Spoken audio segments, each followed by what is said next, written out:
Shalom, beloved, and hopefully everyone is doing wonderful today. You know the phrase, when in Rome, do as the Romans do. I heard that quite often growing up. Though at the time I really didn't put much thought to it, I did realize that it meant wherever I went at, whatever the rules and regulations was, I had to abide by them. But nowadays, as I've gotten older, I begin to realize that, especially for my people, it's really a lot deeper than that. Someone may ask, well, what does that have to do with nowadays and especially not living in Rome? And I would say it has a lot. You see, this government and the system is heavily influenced by Rome, right? From the governmental structure dealing with a republic, also the Senate. Some of the rules and some of the laws that have been passed down has been influenced by Rome and their ideology.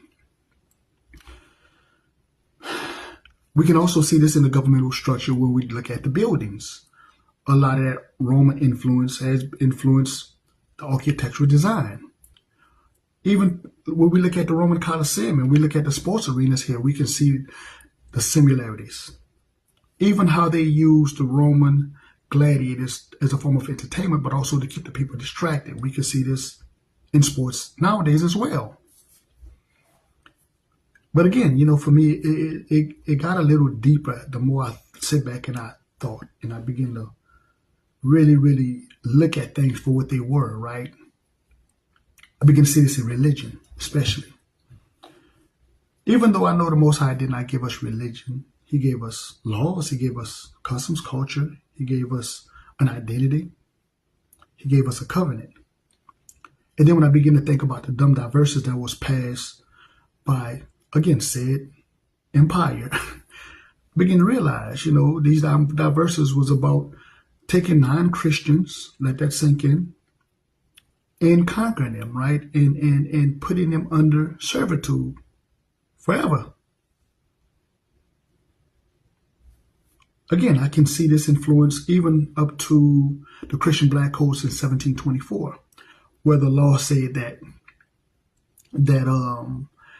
the slaves had to follow the religion of their slave master. And nowadays, our people just do it willingly.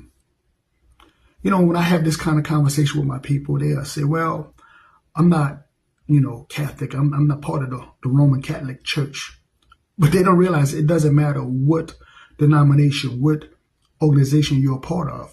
All of them have roots in Rome, Roman Catholicism. Even though they branched off for whatever reasons, one thing they did have in common was that my people were going to be slaves. And my people don't even see this, even nowadays today. Again, the Most High did not give us religion. He gave us culture. He gave us customs. He gave us a covenant.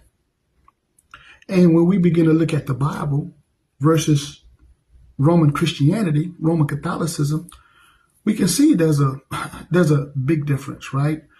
Because the laws and the things that they practice are different, right?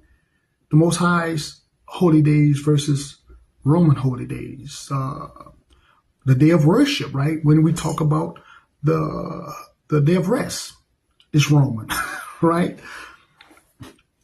The dietary law, what we can eat, what we can't eat, is influenced by Rome. And my people don't even get it. Even on the marriage. The form of marriage that my people accept overwhelmingly is Roman. When you talk about the biblical marriage, the way our forefathers married, they get upset. Again, this is just what I see. That's why I said that phrase, when in Rome, do as the Romans do, it hits a lot deeper for me and my people. But like I said, that's just what I see. You may not see that.